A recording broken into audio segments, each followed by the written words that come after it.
నామమునకు మహిమార్థంగా అనేకమైన పరిస్థితుల మధ్య పంటను ఈ స్థితిలో మీరు ఉంచుకోవచ్చినందుకై వందనాలు చెల్లిస్తున్నాను. దేవాతి దేవుడు మీ పట్ల చేసినటువంటి ప్రతి మేలును బట్టి తిరిగి దేవునికి కృతజ్ఞతా వందనాలు చెల్లించడం, దేవుని బిడ్డలకు ఆయన అనుగ్రహించిన ఆజ్ఞాయముదని ఇచ్చిన వాగ్దానం రుణాలు చెల్లిస్తున్నాను. ఈరోజు చేయబడిన ఈ దయలో అంచెలంచెలుగా చేసి అనేకమైన ఆటంకాలను ఎదుర్కొని, అనేకమైన తిళ్ళు, అనేకమైన వర్షపాతాలను ఎదుర్కొని ఈ తోట ఈ స్థితిలో ఉండటానికి ఈ బిడ్డలు ఎన్నో ప్రయాసం అయ్యా. వారు కష్టపడినప్పటికీ ఏదైనా ఒక విలువైన పనిని ప్రారంభించిన దేవునికి మహిమార్థంగా కృతజ్ఞతలు చెల్లించి ఆ పనిని ప్రారంభించిన దేవుని బిడ్డలకు వచ్చినటువంటి ఈ పంటను మొదటి పంట బిడ్డలు తీసుకోబోతున్నారు. పండినటువంటి మొదటి పంట మిరపకాయలు కోయడానికి ఆప్తులైన మా ప్రియ బిడ్డలందరూ వచ్చి ఉన్నారు. దేవా, ఈ పనిని ప్రారంభిస్తున్నారు. మీరు ఏ పని చేసినాను దేవునికి మహిమార్థంగా ఆ పనిని మీరు ప్రారంభించండి అని మీరు ఇచ్చిన వాగ్దానాన్ని బట్టి కూడా వందనాలు చెల్లిస్తున్నారు. ఇచ్చిన వాగ్దానం చొప్పున ఈ పనిని ఈ సమయంలో ప్రారంభిస్తున్నారు. విజయవంతంగా జరిగించండి. విజయవంతంగా ఈ పనిని ముగించున్నట్లు నీ సహాయకమై నడిపిస్తున్నామని కూడా కోరుతున్నాను ప్రభు. అనేక వందనాలు చెల్లిస్తున్నాను. విశ్వాసంతో ఈ పనిని ప్రారంభిస్తున్నారు. విజయవంతంగా ముందుకు కొనసాగులుగాక ఉన్నతమైన కష్టఫలాలతో నీ బిడ్డలు సంతోషించినట్లు పంటను ఆశీర్వదించి నీ కృపను నడిపించి నీ నామాన్ని మహిమపరచుకుంటున్నాను.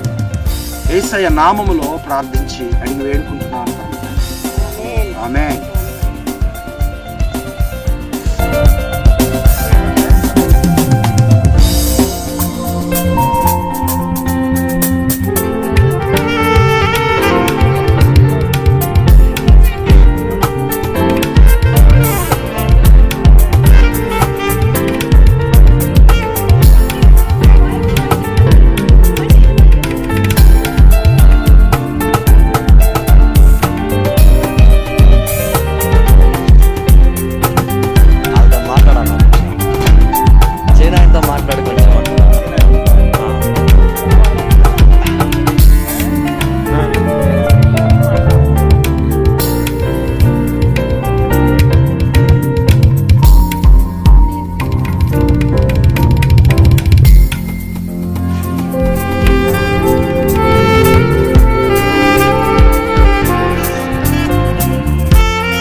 The Lord. దేవుని పరిశుద్ధ నామమునకు మహిమ కలుగును గాక. మరి దేవుని మహాకృపను బట్టి చిన్న ఈ సంవత్సరం తెల్లెత్తనం తర్వాత తేజ ఈ 2 విత్తనాలు వేశాడు. తెల్లెత్తనం పంట జరుగుతుంది. దేవుని మహాకృపను బట్టి మనకు కనపడుతున్న ఈ పంట తేజ సంవత్సరం దిగుబడి మంచిగా రావాలని, మరి గొప్ప ఉన్నతమైన దేవుని బిడ్డగా ఆయన సాక్షిగా చిన్న నిలబడాలని మరి ప్రభుపేట ఆశిస్తున్నాను. దేవుడు ఈ పంటను మరి చిన్నాని దేవుడు దీవించును గాక. ఆయన బిడ్డగా మార్చుకొని తన మహిమ కృప తన సాక్షిగా నిలబెట్టి నడిపించును గాక. ఆమేన్.